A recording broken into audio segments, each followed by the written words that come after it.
What's up, guys? This is Danexxus. We're back with another episode, and today's gonna be nice and hefty. We're gonna have a lot of information about marketing. So I am NADY, alongside with a good friend, a guest, Fuse. Welcome to Danexxus. Thank you so much for having me. I'm really excited to be here today. Nice. And alongside her, we have IVANOVA. Hi everyone. And my boy, ERICK C in the bike. I'm your favorite co-host, ERICK. We're excited. We have a Brazilian native here with us, and she's going to talk a little bit about marketing, and we're talking a little bit about my experiences in Rio. We're going to talk about that later. Right. So since I'm the one that at least knows you, how long you been out here in Miami or Florida? So it's going to be 3 years in 2 weeks. In 3 years that I met Eva, too. Oh, wow.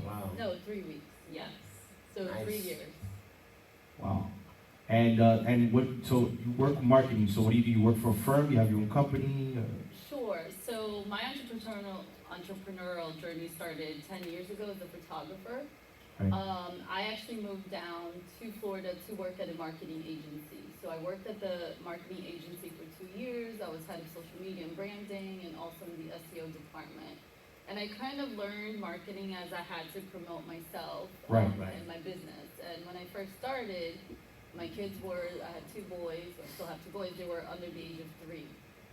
So I was just a mom with a camera, as many moms with the camera start. Right. And I wanted to expand, and I had photographed like everyone in my Brazilian community and all my church people, and I'm like, they all want discounts, I need to expand my network.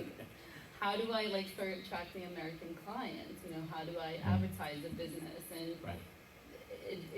10 years ago it was a very different scene than it is now. We didn't have Instagram, you didn't even have Facebook groups or pages yet. So it was like the start of the internet marketing. Right. It was Twitter actually. That was my first social media platform that I started promoting my business. But I just became curious about marketing and trying to find free ways to promote my photography services. And then I ended up discovering SEO, which I was like, what? You're telling me, so search engine optimization, Right. That's my specialty. Basically, a fellow photographer was like, I optimize my website so I'm found by this small venue in California. It's not as competitive, and any bride who wants to get married there, she can find me. And I was like, what? Tell me about that. You tell me strangers can find you online by you doing something to your site? So I say it was like love at first sight, but there was a problem, right? Because it was also something very technical.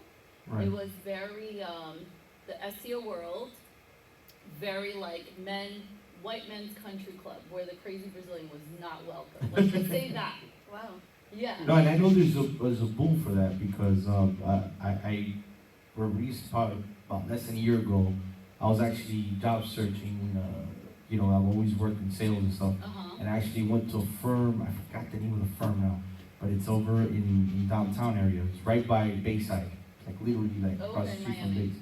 Yeah, and they specialize in helping firms increase their search optimization, and they sell these very attractive packages and services for them to be able to so they had a certain market that they would target. You know what I'm saying? Because like they told me, some businesses is not cost effective because maybe the return they get for that, but for most businesses it's starting to grow. It's become something that most people, I'm sure you guys with the Yelp and all that stuff, right? You guys get a lot of traffic in your... When we first started, what we did was we were in a small... Before we continue, just one quick thing.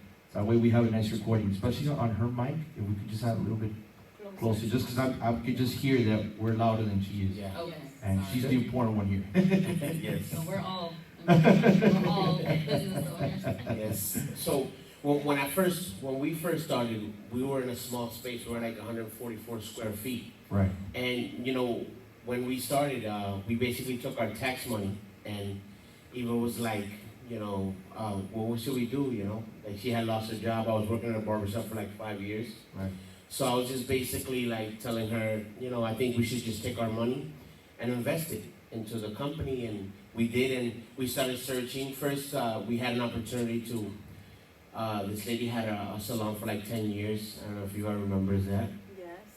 And, you know, she was like a little skeptical, so we're like, nah, we're gonna start off, let's start off small so we can grow from there.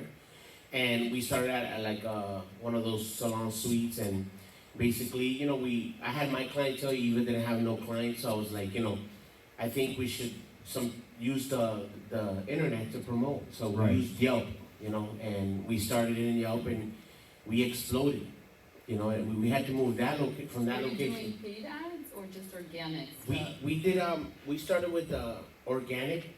It was producing, you know, but then we were like, we really need to like blow up. So we did the paid ads for like, A what, couple of months. 2 or 3 months, right? Yeah. And we started getting an overflow of people, and he was like, well, I need some help because it's getting too overwhelming. So we were like, okay, so we cut it off, and then she said we kept doing that for like another 3 months, and from there, we went and we discovered a bigger spot, a bigger place we have now, and we moved in there, basically, and from there I started to learn a little bit of, you know, the Google, and I started using Instagram and Facebook, and just like trial and error, to be honest with you. That's how I learned. So do you do SEO as like just on one-on-one consulting, you certain firms or? Sure. So today I left the agency. It's going to be a year actually. Just life changes and things, and then I started freelancing. But the funny thing is that when I was still a photographer, I started falling more in love with marketing and SEO than photography. Right. So I kind of just, at the time when I really, because I don't know coding, I don't do HTML, I'm more in the creative side of SEO with content marketing, because it was really blogging and Pinterest at the time that really, you know, stepped it up because of the weddings. I was working on weddings.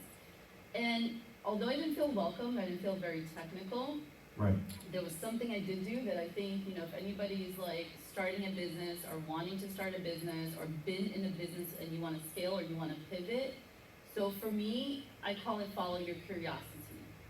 Not follow your passion per se. I know a lot of people are big on passion, but sometimes passion does not pay the bills. So you have to align your curiosity, kind of like the gut feeling, like what are the signs, like what, and everything kept pulling me to SEO. For example, out of nowhere. And for example, there was one woman I did a free 15-minute discovery call. Like she didn't know me, I didn't know her. I was just like following her newsletter. And I mentioned it, like, and then I started talking about something else. She's like, no, let's go back. Tell me more about this SEO thing. And I even volunteered. So what I did was I followed my curiosity, even though like I felt really dumb at the time.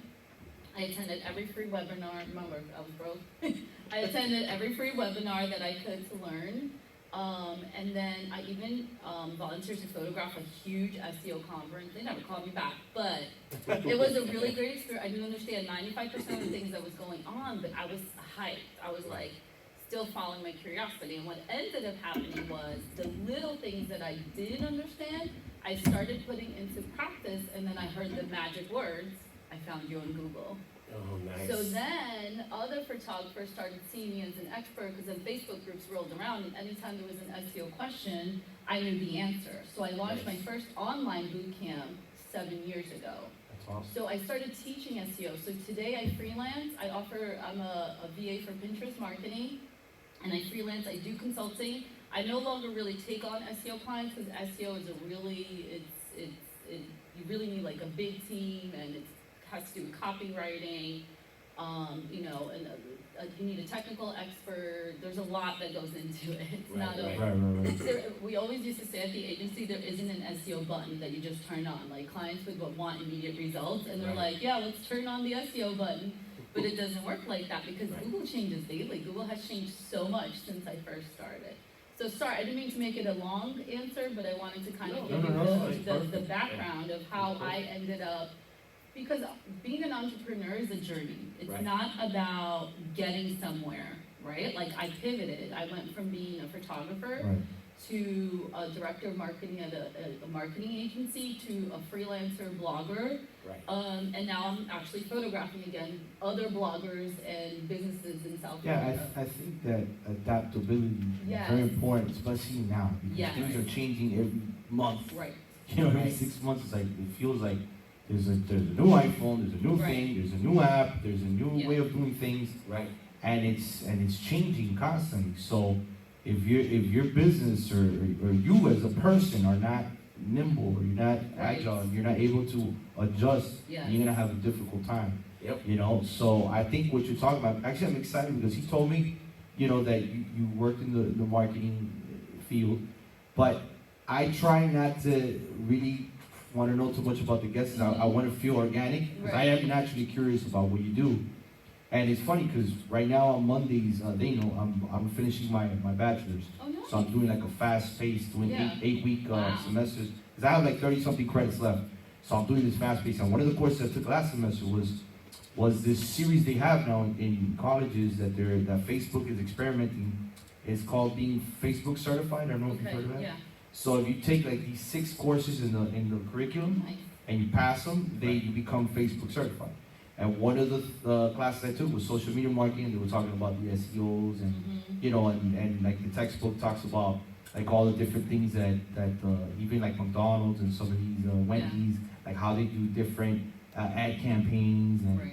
you know, so it's interesting that you're talking about this, because I've become very, and I know a lot of people are becoming, you know, curious about this, because it's a huge deal right now for a lot of businesses, Yeah. you know, to be able to do that and to get educated on it, because I'm sure that some people think that just by posting something, they think that by Right. osmosis they're just going to generate traffic. Or they're like, this is not working. Right. I don't know what you're talking about. Yeah. Social media doesn't work. Right. Like I'm posting, yeah, but you're being strategic about Right. it, or Right. you're just spending an hour in other people's feeds, Exactly. liking their posts. Is that like You're before? watching- Is that like before, where people mostly depended either on radio and TV, which they're Yeah. still useful, I'm sure. But it's Right. changing. But it's changing. I mean, you could, like in TV, there's the Nielsen ratings, but this not really as exact as perhaps social media or Right. like what you do, that you can actually get metrics, right? You can actually see how many people viewed this ad, and you get more exact numbers, correct? Correct. But, yeah. So there is a difference between SEO is organically, is not Mhm. spending money. Mm-hmm. So we have SEO, and then you also have SEM, which is search engine marketing, which covers PPC pay per click. Oh, I see. So Google Ads is pay per click, so Right. that's a paid side. Right. SEO is strictly organic. It's strictly, it could be you could hire out, but you're not buying ads. I mean, there can be costs. Some people will buy backlinks, which is not a really smart strategy if you don't know what you're doing. Yeah. Some people will, let's say, maybe pay to be featured somewhere to Right. get a link back to your site, because backlinks are very important for your website. So there Right. can be costs as far as organically, but it's not if you're doing Google ads or social media ads, right? Facebook ads, Instagram ads. Yeah, I know, like Yeah. Facebook, for example. I work in the music world, right? The music field, the entertainment. I know that there's a way to do target marketing on Facebook. You pay, like, let's Yeah. say you're going to do an event in this area, Right. and you could target people Yes. in this 5 or Ticket 10 mile sales, radius, Yeah. right? Things like that. So, Right. is that more or less something similar to what you're saying? Yeah, so Yeah. that's with targeting, that's also with Mhm. paid, right? So with organic, you could track, I mean, there's a lot of things you could track with Google Analytics or even your Right. social media insights, like you're saying. There's power in data. I know data scares a lot of people because if you're not a numbers person, like I'm not a numbers person, right? I'm a creative, I'm a photographer, I'm Right. a blogger. But it's really important to look at the numbers because Right. without the numbers, you don't know if what you're doing is working, right? So you have to be able to track your conversions, for example. You need to know, okay, 100 people visit my website, but how many of the 100 people called, or how many of the 100 people took the action that I want them to take the Right. action, right? Right. So I think one big mistake businesses make is sometimes we just set up the website and we don't think about these things, Mhm. right? You don't think that the user looks from left to right on the nav bar, so whatever your most important pages should be on the left in your navigation bar. You don't think like, oh, they read this information, but they're getting to the bottom, there's no call to action. Right. So they're gonna leave, they're gonna bounce, because now people's attention span is 3 seconds. Right. Right. Exactly. So, you need to really think about your end user and your website, you have to make it as easy as possible. Like User-friendly. they've done campaigns, they've done studies where even big e-commerce websites, just by them saying, add to shop, click this button, add to cart, like laying it out for them, that they've increased their sales. So many times, this happens a lot with creatives and photographers, they do these gorgeous websites, but Right. the regular person doesn't know where to click if you don't tell them. Right. Right, so I had one client recently, she installed something called Hotjar, which is free, which you can install, and it actually will, monitor somebody visiting your website. It looks like a crayon, it looks like this